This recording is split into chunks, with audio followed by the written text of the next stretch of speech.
Hello, good morning. ഇന്നത്തെ video കൊണ്ട് ഉദ്ദേശിക്കുന്നത് central tapped rectifier, bridge rectifier എന്നിവയുടെ വർക്കിംഗ് ഡിസ്പ്ലേ ചെയ്യിക്കുക എന്നുള്ളതാണ്. അപ്പോൾ നിലവിൽ നിങ്ങൾക്ക് സ്ക്രീനിൽ കാണാൻ കഴിയുന്നത് ഒരു ബ്രെഡ് ബോർഡിൻ്റെ ഫോട്ടോയാണ്. അപ്പോൾ ബ്രെഡ് ബോർഡിൻ്റെ അതിൻ്റെ കണക്ഷൻസ് എങ്ങനെയാണ് വരുന്നതെന്നൊക്കെ ഓൾറെഡി നമ്മൾ ചർച്ച ചെയ്തിട്ടുണ്ട്. ഇതിൽ സെൻട്രൽ ഭാഗത്ത് വരുന്ന ഈ രണ്ട് ഭാഗങ്ങൾ വെർട്ടിക്കൽ കണക്ഷനായിട്ടാണ് അവിടെ കണക്ഷൻസ് പ്രൊവൈഡ് ചെയ്യുന്നത്. മുകൾ ഭാഗത്തുള്ളത് ഹൊറിസോണൽ കണക്ഷൻസും പ്രൊവൈഡ് ചെയ്യുന്നു. അപ്പോൾ കോമൺ ആയിട്ട് നമ്മൾ ഉപയോഗിക്കുമ്പോൾ എർത്തിങ്ങും ഗ്രൗണ്ടിങ്ങൊക്കെ ഉള്ള സർക്യൂട്ടാണെങ്കിൽ നമ്മളത് കൊടുക്കാൻ വേണ്ടിയിട്ടാണ് ഈ ഹൊറിസോണ്ടൽ ഭാഗങ്ങൾ ഉപയോഗിക്കുന്നത്.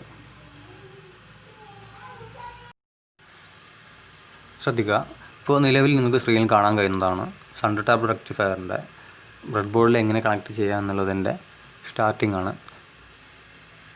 അപ്പോൾ ഞാനിപ്പോൾ മാർക്ക് ചെയ്തിരിക്കുന്ന ഈ റൗണ്ട് ചെയ്തിരിക്കുന്ന ഈ ഭാഗമാണ് സെൻട്രൽ ടാപ്ഡ് ട്രാൻസ്ഫോമർ.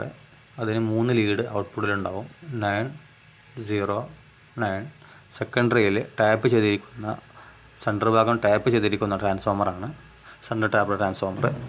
ഇവിടെ ഞാൻ ബ്രെഡ് ബോർഡിലേക്ക് കണക്ട് ചെയ്തിരിക്കുന്നത് ശ്രദ്ധിക്കുക. ഡയോഡിൻ്റെ പോസിറ്റീവിലേക്ക് 2 അറ്റത്തുള്ള ഭാഗങ്ങൾ, ട്രാൻസ്ഫോമറിൻ്റെ 2 ഔട്ട്പുട്ട് ഭാഗങ്ങൾ ഡയോഡിൻ്റെ പോസിറ്റീവ് ഭാഗത്തേക്ക് കണക്ട് ചെയ്തിട്ടുണ്ട്. ഡയോഡിൻ്റെ 2 നെഗറ്റീവ് തമ്മിൽ ഇവിടെ ഒറ്റ കോണ്ടാക്റ്റിൽ കണക്ട് ചെയ്തിട്ടുണ്ട്. ഇപ്പോൾ ബ്രെഡ് ബോർഡിൻ്റെ വെർട്ടിക്കൽ സൈഡിലാണ് ഞാൻ ഓരോന്നും കണക്ട് ചെയ്തിരിക്കുന്നത്. ട്രാൻസ്ഫോമറിൻ്റെ സെൻറ്റർ ഭാഗം എടുത്തിട്ട് ലോഡിലേക്ക് കണക്ട് ചെയ്തു. ലോഡിൻ്റെ ഒരു ഭാഗം നേരത്തെ കണക്ട് ചെയ്തിരിക്കുന്ന ഡയോഡിൻ്റെ ആ ഭാഗത്തേക്കും കണക്ട് ചെയ്തു. അങ്ങനെയാണ് കണക്ഷൻസ് വരുന്നത്. ഇപ്പോൾ ഒരു ബേസിക്കലായിട്ട് ഒരു സെൻട്രൽ ടാപ്ഡ് റെക്ടിഫയർ ആയിക്കഴിഞ്ഞു. ഇവിടെ ഫിൽറ്ററും കൂടി കണക്ട് ചെയ്ത് കഴിഞ്ഞാൽ ഇത് സർക്യൂട്ട് പരിപൂർണ്ണമാവുന്നു. ഇപ്പോൾ നിലവിൽ കാണാൻ കഴിയുന്നത് 2 ഡയോഡ് ട്രാൻസ്ഫോമറിൻ്റെ ഓരോ ലീഡിലും കണക്ട് ചെയ്തിരിക്കുന്നു. അതിൻ്റെ സെൻട്രൽ ഭാഗത്തു നിന്ന് വന്നിട്ട് ഒരു റെസിസ്റ്റർ ലോഡായിട്ട് കണക്ട് ചെയ്തിരിക്കുന്നു. റെസിസ്റ്ററിൻ്റെ മറ്റേ ഭാഗം നമ്മൾ ഓൾറെഡി കണക്ട് ചെയ്തിരിക്കുന്ന ഡയോഡിൻ്റെ ഭാഗങ്ങളിലേക്ക് കണക്ട് ചെയ്തിരിക്കുന്നു.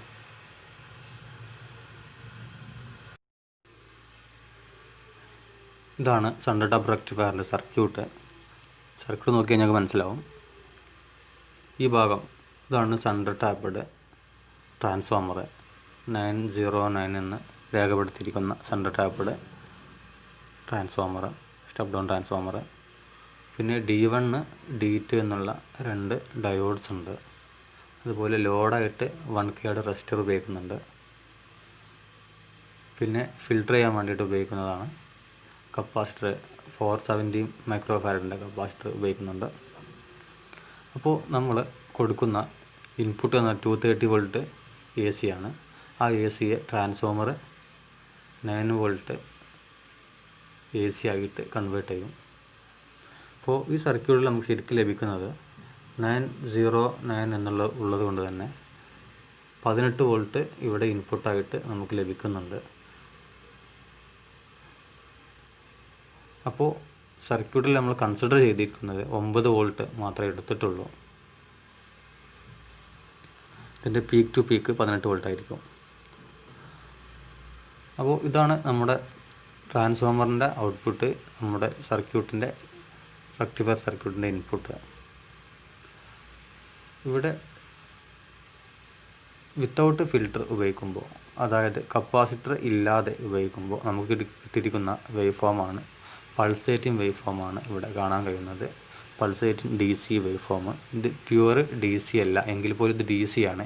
ഇതിൽ ACയുടെ കണ്ടൻസ് ഇതിൽ അടങ്ങിയിരിക്കും. അതുകൊണ്ടാണ് ഇതിനെ പൾസേറ്റിംഗ് DC എന്ന് പറയുന്നത്. പിന്നെയുള്ള ഭാഗം ഫിൽട്ടർ ഉപയോഗിച്ച് കഴിഞ്ഞാൽ സോ ടൂത്ത് വേവ് ഫോമാണ്. സോ ടൂത്ത് വേവ് ഫോമിന് ഒരു അപ്പർ വോൾട്ടേജും ലോവർ വോൾട്ടേജും ഉണ്ടായിരിക്കുന്നതാണ്. ഇതിൻ്റെ വർക്കിംഗ് എന്ന് പറഞ്ഞാൽ പോസിറ്റീവ് ഹാഫ് സൈക്കിൾ വരുമ്പോൾ മുകൾ ഭാഗം പോസിറ്റീവ്, ഈ മുകൾ ഭാഗത്തെ അപേക്ഷിച്ച് with respect to the above side താഴെ ഭാഗം നെഗറ്റീവ് ആയിരിക്കും. അപ്പോൾ നോക്കുക, 2 ഡയോഡാണ് ഇവിടെ ഉള്ളത്, D1 and D2. D1 forward ബയസിലായിരിക്കും, അതേസമയം D2 റിവേഴ്സ് ബയസിലായിരിക്കും. അപ്പോൾ D1 കറണ്ട് പാസ് ചെയ്തിട്ട് റെസിസ്റ്റർ വഴി സെൻട്രൽ ടാപ്പിൻ്റെ വൈൻഡിലേക്ക് സർക്യൂട്ട് കംപ്ലീറ്റ് ചെയ്യുന്നു. കറണ്ടിൻ്റെ ദിശ ഈ രീതിയിലുണ്ടാവും. ഇനി അടുത്ത ഹാഫ് സൈക്കിൾ വരുമ്പോൾ, നെഗറ്റീവ് ഹാഫ് സൈക്കിൾ വരുമ്പോൾ മുകൾ ഭാഗം നെഗറ്റീവ് ആയിരിക്കും, അതിനപേക്ഷിച്ച് താഴെ ഭാഗം പോസിറ്റീവ് ആയിരിക്കും.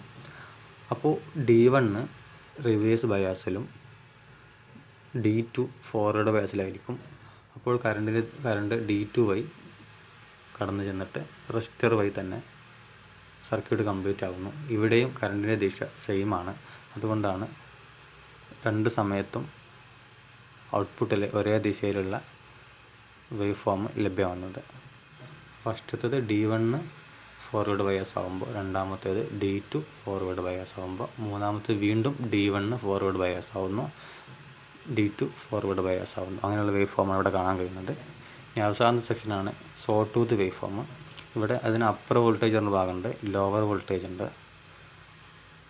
ഈ അപ്പർ വോൾട്ടേജ് എന്ന് പറഞ്ഞാൽ നമുക്ക് ലഭിച്ചിരിക്കുന്ന അല്ലെങ്കിൽ നമ്മൾ കൊടുത്തിരിക്കുന്ന ഇൻപുട്ടിൻ്റെ VM മാക്സിമം വോൾട്ടേജിന് തുല്യമായിരിക്കും അപ്പർ വോൾട്ടേജ്. ഇതാണ് ബ്രിഡ്ജ് റെക്ടിഫയർ സർക്യൂട്ട്.